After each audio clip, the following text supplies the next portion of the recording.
Let me tell you something about high-pressure gas pipelines. They scream. They don't scream with a voice you can hear with your ears, but if you've been staring at the telemetry data for 10 years like I have, you feel the vibration in your teeth. It's a low-frequency hum, a constant threat of violence contained by 3 inches of steel and about 2 million lines of code that I wrote while sitting on a bucket in a trailer in West Texas. My name is Carolyn. On my HR file, it says Senior Systems Architect. In reality, I'm the janitor, the mechanic, and the goddamn priestess who keeps the $100,000 an hour revenue stream flowing. I smell like stale coffee and ozone. I don't wear the pantsuits the new HR girls wear.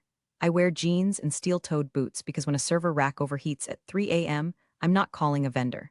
I'm kicking the door open and fixing it myself. I've been here since the dirt was fresh. Henry Cole, the old man, the founder, God rest his chain-smoking soul, hired me when this company was just a frantic idea and a pile of debt. Henry wasn't one of these modern CEOs who microdoses mushrooms and talks about synergy. Henry was a bastard, but he was our bastard. He knew the name of every valve on the line and the name of every kid in my family. By the way, if you're into stories about corporate empires burning to the ground because of hubris, do me a solid, hit that subscribe button and drop a like. It helps the algorithm find more trash fires like this one.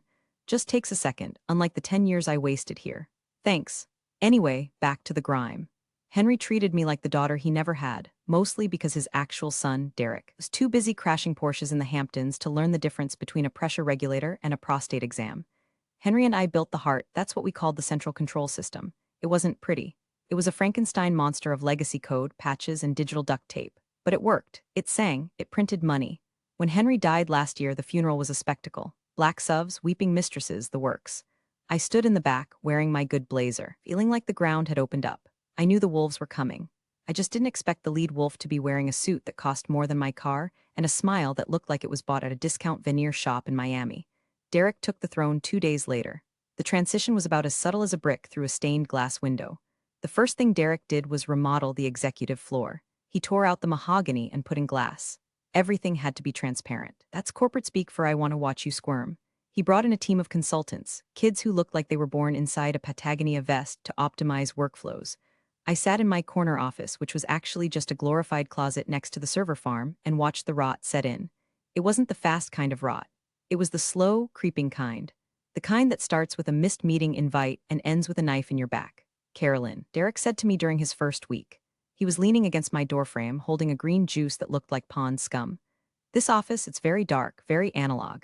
It's next to the cooling units, Derek, I said, not looking up from my monitors. I need to hear the fans, he chuckled. A dry, hollow sound. Right, the fans, we're looking to migrate everything to the cloud by Q4.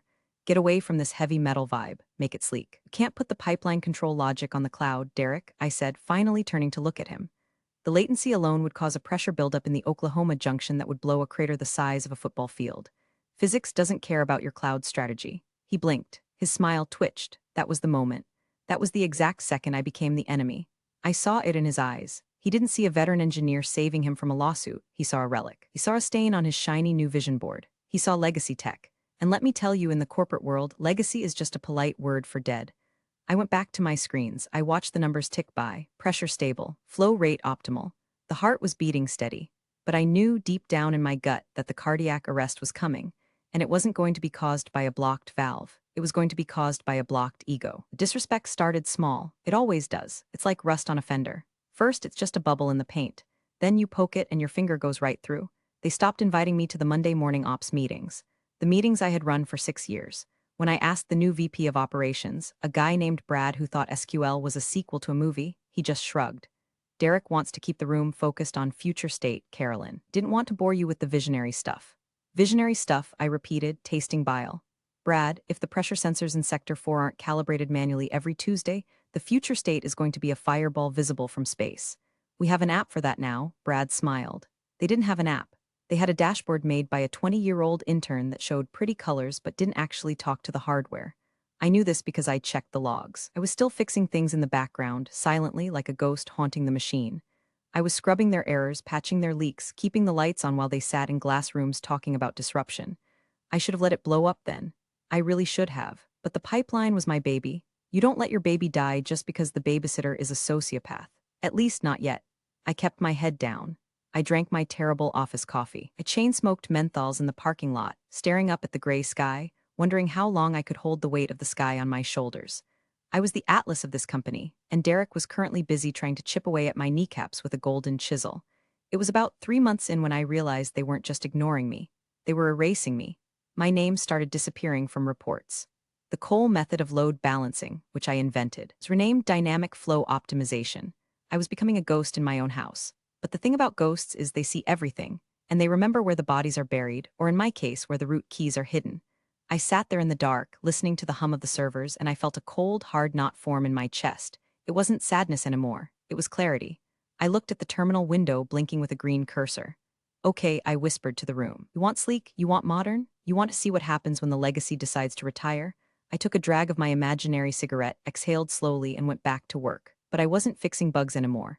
I was documenting them, every single crack in the foundation. I was building a dossier of doom, because if I was going down, I was going to make sure the crash was spectacular. The thing about incompetence is that it's loud. Competence is quiet. Competence is a silent server fan. Incompetence is a frantic meeting where 6 people in 3-piece suits scream about synergy because nobody knows how to turn on the projector. Derek's new regime was deafening. By month 4, the office looked like an Apple store had an orgy with a WeWork. All the cubicle walls were gone, replaced by collaborative pods. Do you know what a collaborative pod is? It's a table where you can smell your coworker's tuna sandwich while you try to code a safety override for a volatile gas line. I stayed in my cave. They hadn't taken my office yet, mostly because nobody else wanted to sit next to the industrial AC units. But the invasion was knocking at my door. Derek brought in a consulting firm called Nexus Horizon, or Vertical Leap, or some other nonsense generated by a random word algorithm. They were led by a guy named Tyler. Tyler was 26, had teeth that were blindingly white, and wore loafers with no socks. Tyler's job was to audit the tech stack. He came into my office one Tuesday holding an iPad like it was the 10 Commandments. Hey, Carol, he said. My name is Carolyn. It's on the door. So, we're looking at the repo, and we noticed a lot of unstructured data handling in the core kernel. We're thinking of scrapping it for a blockchain solution. I stared at him. I took a slow sip of my coffee, which tasted like mud and spite. Tyler, I said, my voice sounding like gravel in a blender. The unstructured data is the raw telemetry from the pressure valves. It comes in at 4 terabytes a second. If you put that on a blockchain, the transaction time will be longer than the heat death of the universe. The pipe will burst before the first block is verified. Tyler blinked. He tapped his iPad. Right, well, Derek feels like blockchain is the future. It plays well with the investors. Physics doesn't have shareholders, Tyler, I said, and don't call me Carol. He left, making a note on his screen. I knew what he wrote, resistant to change. Hostile. The isolation ramped up. A critical report on system latency went out on a Thursday. Usually I'm the first signature on that. This time I didn't even get a BCC. I found a copy in the recycle bin near the copier. Yes, I dig through trash now. That's where the truth is, and saw that my name had been replaced by Ops Team. Ops Team was Tyler, and a couple of interns who thought Python was just a snake. But the real dagger came during the quarterly all-hands meeting. Derek loved these. He'd stand on a stage in the cafeteria, microphone headset on like he was giving a TED talk, pacing back and forth. Slides behind him were all stock photos of people shaking hands and rockets taking off. I stood in the back, leaning against the wall, arms crossed. We are shedding our skin, Derek announced, throwing his hands up. We are moving from an infrastructure company to a technology company. No more old ways, no more dead weight. He clicked the remote. A slide came up. It was a before and after chart of the IT structure. On the before side, there was a pixelated clip art of a dinosaur. On the after side, a sleek rocket ship. The room chuckled. We've spent millions maintaining legacy systems that were frankly embarrassing, Derek said, grinning.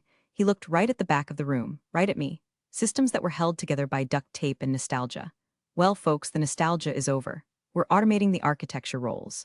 By next quarter, the AI Oversight Committee will handle all core logic. The room applauded. They were clapping for my funeral. I felt the heat rise up my neck. It wasn't shame. It was rage, pure distilled 100 proof rage. I had spent Christmas Eves in this building. I had missed my niece's baptism because a compressor blew in Tulsa. I had sacrificed my marriage to my first husband because I was married to the pipeline. And this trust fund baby was calling my life's work a dinosaur. I didn't storm out. I didn't cry. I just smiled, a tight, thin smile that didn't reach my eyes. After the meeting, I went to the bathroom and splashed cold water on my face. I looked in the mirror. I looked tired. The fluorescent lights hummed above me, buzzing like an angry hornet. Okay, I said to my reflection, you want to automate me? Let's see how your AI handles the dead man's switch. I walked back to my office. The hallway was full of chatter. People were energized by Derek's speech. They were drinking the Kool-Aid. I sat down at my desk and pulled up the command line. I didn't do anything malicious. I didn't plant a virus. I didn't delete files. I just checked the authentication protocols for the master control node. The system was designed so that every 48 hours, a specific encrypted key had to be entered manually by a senior architect-level user to authorize the pressure variance. It was a safety feature Henry and I installed to prevent remote hacking.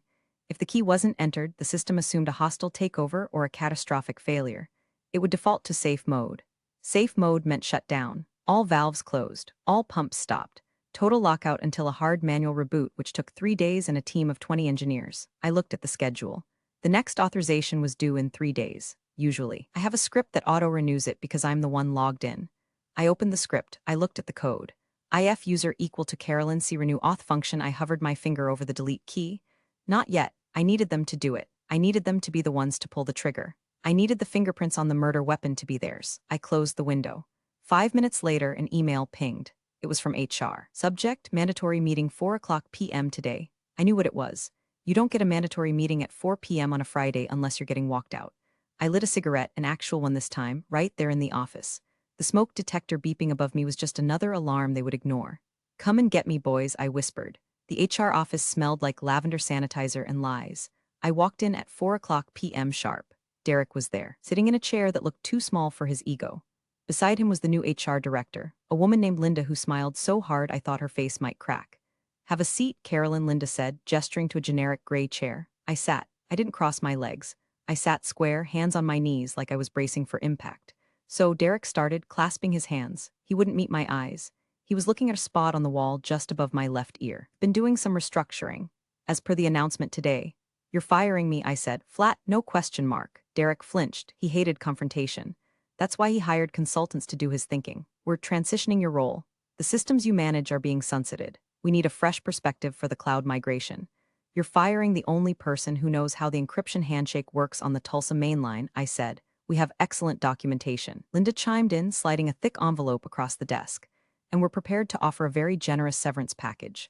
6 months pay, full benefits for a year, in exchange for standard NDA and a non-disparagement agreement. I looked at the envelope, then I looked at Derek. You really think documentation is enough? I asked quietly. Derek, your dad didn't write manuals. He wrote code on napkins. The documentation you have is 5 years out of date. System runs on patches I wrote last week. We have Tyler, Derek said, his voice hardening, and we have the new AI oversight. We'll be fine, Carolyn. Frankly, your negativity has been a drag on the culture. There it was. My competence was negativity. My warnings were drags on culture. I reached for the pen. You want me to sign this? I asked. Yes, Linda said, and we'll need your badge and laptop immediately. Security will escort you out. I uncapped the pen. The sound was loud in the quiet room. Okay, I said. I signed. Derek looked surprised. He expected a fight. He expected me to scream, to beg, to throw a chair. He wanted the drama so he could justify the decision. See, she's crazy, she's emotional, but I gave him nothing.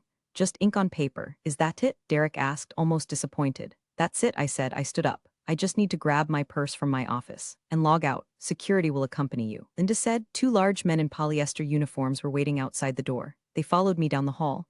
I walked past the open workspaces. People stopped talking as I passed. They knew, the dead man walking parade. I kept my head high, staring straight ahead. We got to my office. My closet. Don't touch the computer, one of the guards said. Just personal items. I have to log out, I said calmly. Unless you want my user profile active on the network. That's a security violation. The guard hesitated. He looked at the other guy. They didn't know the protocol. They were hired muscle, not IT. Fine, the first one said. Make it quick. I sat down. My screen was still active. The command line was blinking. I didn't delete anything. I didn't deploy a virus. I simply typed one command, log out user hard revoke all tokens. This command does exactly what it says. It logs me out. But because I was the root architect, my session acted as the heartbeat for the system's active security clearance. As long as I was logged in, even in the background, the system knew Mother is home. By revoking all tokens, I was telling the system, Mother has left the building. The system was programmed to wait exactly 10 minutes for a relogin from a root user. If no root user logged in, it initiated the lockdown protocol. I hit enter. The screen went black. Then, the login prompt appeared. I stood up. I grabbed my purse. I took my framed photo of Henry Cole off the desk. All done, I said. Badge, the guard demanded. I unclipped it from my belt. The plastic felt warm in my hand. I dropped it into his palm. Good luck, boys, I said. You're gonna need it. I walked out of that office for the last time. It was 4:15 p.m. The timer was running, tick-tock. I walked through the lobby, past the polished glass, past the reception desk with the $5,000 flower arrangement. Derek was standing there, chatting with Tyler, laughing about something, probably about how easy it was to get rid of the old hag. Derek saw me. He raised his coffee cup in a mock toast. Enjoy retirement, Carolyn, he called out. I stopped. I turned. The guards were right behind me. My dad's company isn't your vacation spot, sweetheart, Derek sneered, emboldened by his audience. Pack up. I smiled. A real smile this time. It was the smile of a demolition expert watching the fuse burn down to the last inch. The pipeline shuts down in 10 minutes, I said. My voice was calm, carrying across the lobby. Good luck, Derek laughed, Tyler laughed. The receptionist giggled. Dramatic to the end, Derek shook his head. Get her out of here. I walked through the revolving doors and into the humid afternoon. The air smelled like exhaust and rain. It smelled like freedom. I walked to my beat-up Ford F-150. I got in. I didn't start the engine. I checked my watch. 4:18 p.m., 7 minutes left. I reached into the glove box and pulled out a fresh pack of Marlboros. I packed them against the steering wheel. Thwack, thwack, thwack. I lit one up, cracked the window, and leaned back. I wasn't going anywhere. I wanted to watch the lights go out. Sitting in my truck, the vibration of the engine was gone, but the hum in my head was still there. I pulled out my phone. I had one last little grenade to throw. I opened my personal email app. I had a draft saved. It was addressed to the entire board of directors with Derek and his cronies CC'd.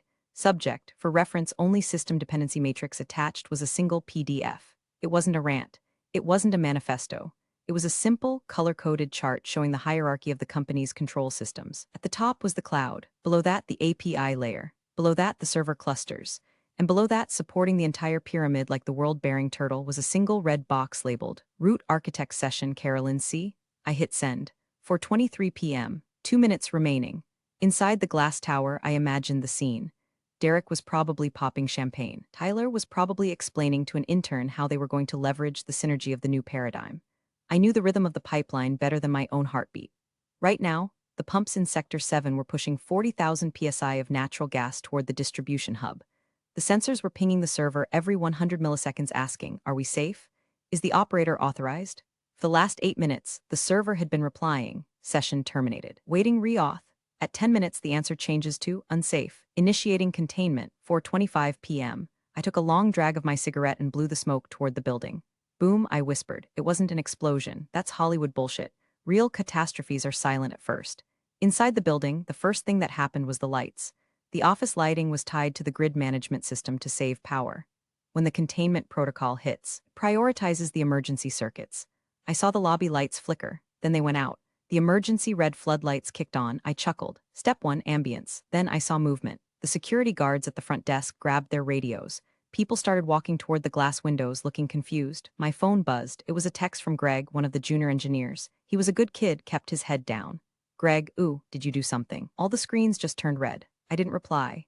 Inside the ops center, the war room as Derek called it, the mood must have shifted from celebration to confusion instantly.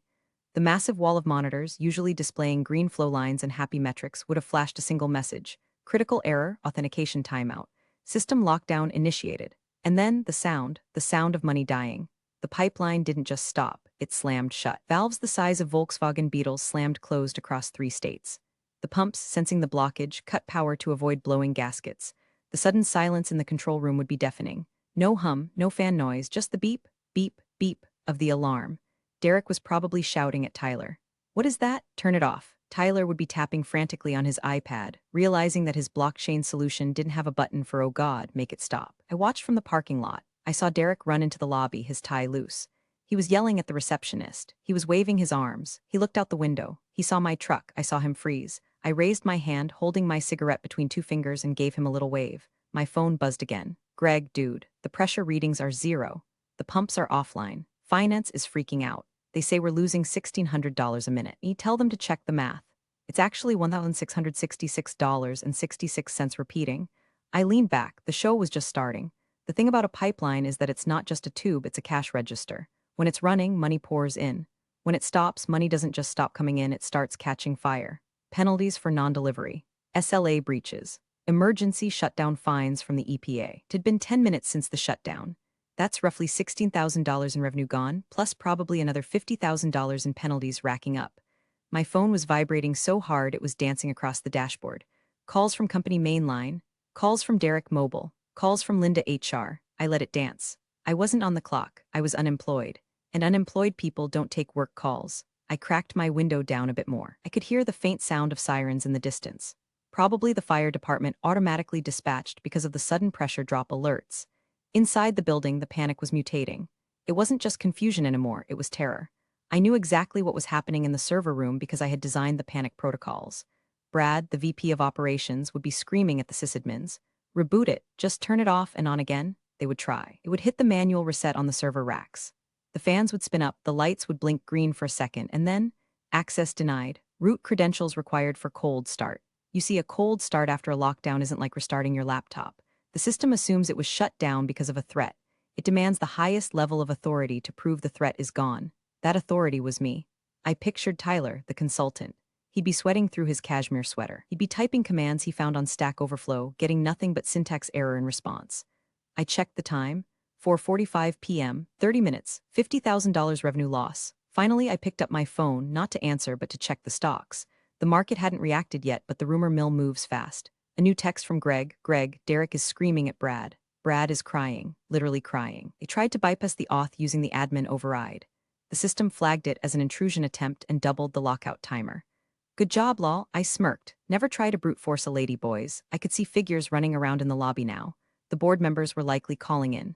The CFO, a woman named Marcus who actually had a brain, would be looking at the numbers and realizing this wasn't a glitch. This was a hemorrhage. Derek came running out of the front doors. He didn't look like a CEO anymore. He looked like a frantic child who lost his mom in the supermarket. He sprinted toward my truck. He didn't care about the rain starting to fall. He banged on my window.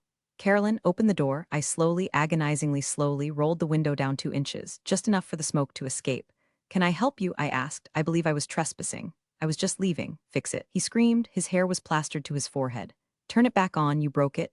I didn't break anything, Derek, I said, my voice smooth as silk. I just left. The system requires a qualified operator. You fired the operator. I'll hire you back, he yelled. Right now, double your salary, just give me the code. I looked at him.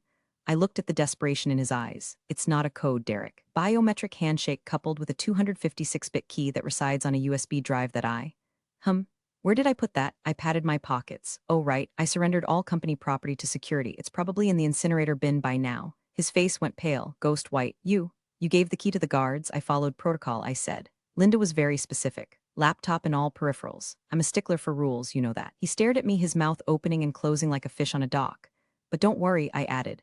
Tyler can probably code a new kernel. It should only take, 6 months? 6 months, he whispered. We'll be bankrupt in 6 days. Sounds like a future state problem, I said. Step back, Derek, you're standing in my blind spot. I put the truck in reverse. I drove home. I stopped at a drive-thru and got a burger. I ate it in my kitchen, listening to the rain hit the window. It was the best burger I'd ever tasted. It tasted like vengeance. My phone was still blowing up. I put it on Do Not Disturb for everyone except my lawyer. Oh yeah, I had a lawyer. I'd called him 3 weeks ago when the first mandatory meeting invite went out. His name was Saul, no really, and he was a shark who smelled blood in the water before the cut was even made.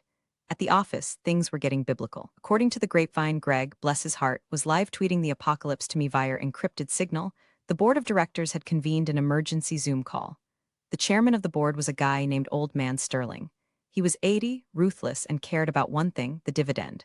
Sterling had opened my email. Greg, Sterling is on the big screen in the war room. He is purple, asking why the hell your name is on every root node of the architecture diagram. I poured myself a glass of cheap red wine and imagined the conversation. Derek Sterling would be growling, his voice like grinding gears. You told us the transition was managed. You told us the legacy tech was redundant. It is. Derek would be stammering. It's just a glitch in the authentication protocols. We're working on a bypass. There is no bypass. The CFO, Marcus, would chime. I've just spoken to the vendor. They said the custom firmware on the valves was written by a Cole in 2014. They can't override it remotely without risking a pressure explosion. They asked to speak to the architect. She's unavailable, Derek would say. You fired her. Sterling would roar. You fired the only person who has the keys to the kingdom, and you didn't check if she left the door unlocked? The silence that followed must have been delicious. Back in my kitchen, I opened my laptop, my personal one. I pulled up a read-only view of the public pipeline data. Flow rate, 0. Pressure, stable, locked. Status, system halt. The news was starting to pick it up. A chyron on the local news channel, energy company reporting major outage, prices expected to spike. My doorbell rang. I checked the camera. It wasn't Derek. It was Linda from HR, and she had a police officer with her. I smiled, predictable. I opened the door, wine glass in hand. Carolyn, Linda said. She wasn't smiling anymore. She looked like she had aged 10 years in 3 hours. We need you to come back with us. Now, is that a warrant? I asked the cop. The officer, a young guy who looked bored, shook his head.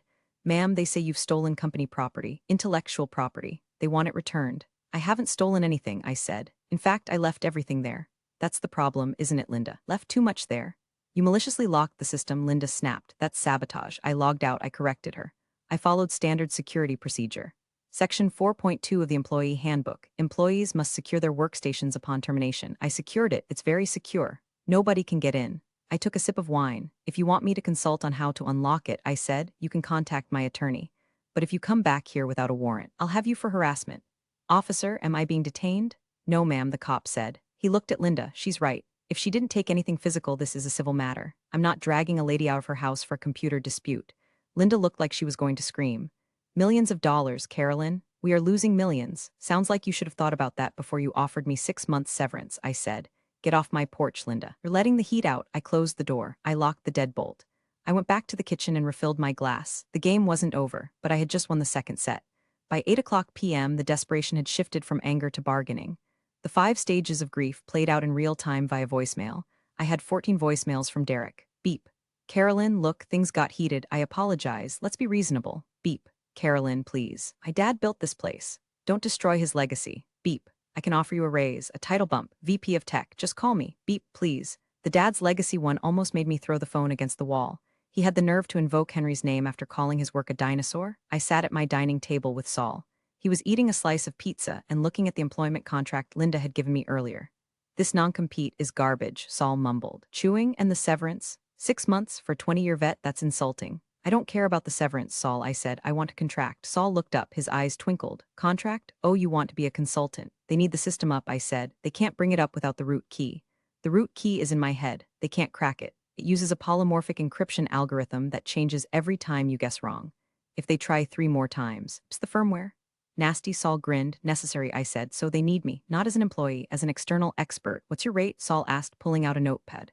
My old salary was $140,000 a year, I said. Chump change, Saul said. Right, so my consulting rate is $50,000. A month, a day, I said. Saul stopped chewing. He looked at me. Then he let out a low whistle. 50 grand a day. You think they'll pay that? They're losing $100,000 an hour, I said. 50 grand is a bargain. It's a discount coupon.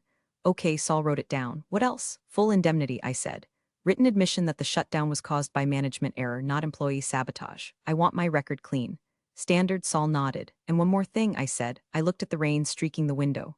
Derek, what about him? He goes, I said. I don't unlock the system until his resignation is signed, public, and irrevocable. He walks out the door, I walk in.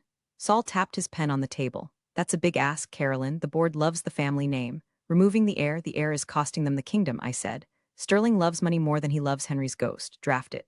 We spent the next 2 hours finalizing the consulting agreement. It was a thing of beauty. Brutal, efficient, and airtight. At 10:30 p.m., my phone rang. It wasn't Derek. It was Sterling, the chairman. I put it on speaker. Miss Cole, Sterling's voice was like gravel. I wasn't related to Henry, but he always called me Miss Cole out of respect. Mr. Sterling, I said, to what do I owe the pleasure? We're bleeding here, Carolyn, he said. No bullshit. I respected that. The stock is going to open tomorrow morning in freefall. We need the pipeline on. I understand, I said. Complicated system. Cut the crap, Sterling snapped. What do you want? I've sent a document to your legal counsel, I said. My attorney Saul has outlined the terms for my firm to provide emergency technical support. Your firm? I just started it, I said. CC Consulting. Cleaning up chaos. I'm looking at it now, Sterling said. I heard papers rustling.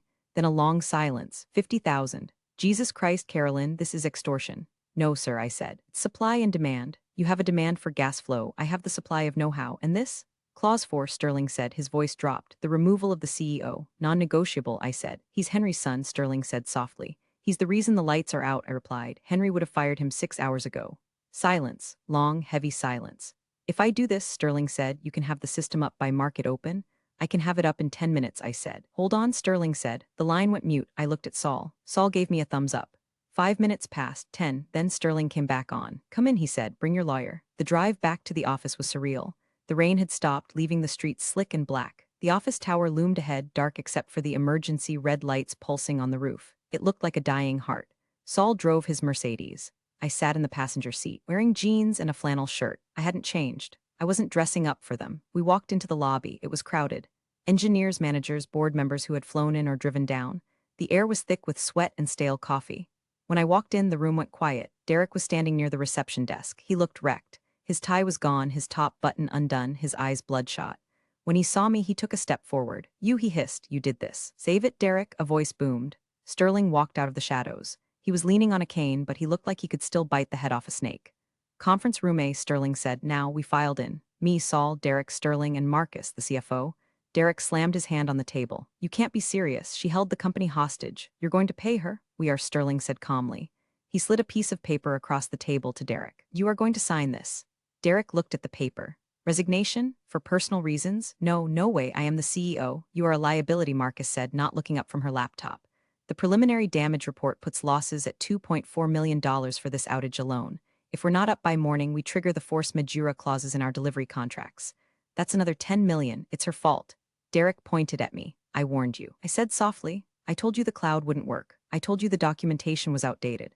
I told you the system needed a legacy handshake. You called me a dinosaur and walked me out. You logged out. I did, I nodded, and you didn't have the code to log back in. That's not sabotage, Derek. That's negligence. Yours. Sterling tapped the table with his cane. Thud, thud. Sign it, Derek, Sterling said, or we vote to remove you for cause. And if we do that, you lose your stock options, you lose the severance. You lose everything. Sign the resignation and you keep the golden parachute. Derek looked around the room. He looked at Tyler, his consultant, who was cowering in the corner. Tyler looked away. Derek looked at me. He hated me. I could feel it. But he loved money more. He grabbed a pen. He signed the paper so hard the tip tore through the page. I hope you choke on it, he said to me. I prefer menthols, I said. Out, Sterling said. Derek stood up. He tried to muster some dignity, straightening his jacket. But you can't fix a shattered ego with a suit adjustment. He walked to the door. He paused, hand on the handle. The company needs vision. You're just mechanics. Mechanics keep the plane in the air, kid, I said. He left. Sterling turned to me. He looked tired. He's gone. The wire transfer for your retainer has been initiated. Fix it. I stood up. Saul, make sure the check clears. I'm on it, Saul said. I walked out of the conference room. The lobby was silent. Everyone was watching me, the legacy tech, the dinosaur. I walked past the bewildered interns. I walked past the terrified ops team. I walked straight to the server room door. It was locked. Open it, I said to the guard, the same one who had escorted me out. He swiped his badge. The door hissed open. The cold air hit me, the smell of ozone, the hum of the cooling units. Hello, baby, whispered Mommy's home. The server room was dark, lit only by the blinking red LEDs of the distressed hardware. It felt like a tomb, but to me it felt like a temple. I walked to the main terminal. The chair was still warm from where Tyler had probably been sitting, sweating and crying. I sat down. I cracked my knuckles. The screen displayed the ominous message, system lockdown, root auth required. I didn't need a manual. I didn't need a blockchain. I pulled a small, worn USB drive from my keychain, the one I had in my pocket the whole time. The one Linda hadn't asked for because she didn't know it existed. It looked like a little plastic Yoda. I plugged it in. The screen flickered, detecting hardware key verified, enter passphrase. I typed it in. It wasn't a complex string of random characters. It was something Henry had set up years ago. A phrase only the two of us knew. The pipe dreams at night enter. The screen froze for a second. The cursor blinked.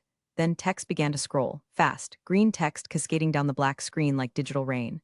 Authentication successful. Welcome back, Carolyn C. Initiating sequence. Checking pressures. Opening valves. I heard it first. A deep mechanical thunk from the floor below. The sound of the main hydraulic actuators engaging. Then the fans. The cooling fans spun up from an idle hum to a roar. Whoosh. The red lights on the server racks turned amber. Then, one by one, they flipped to solid green.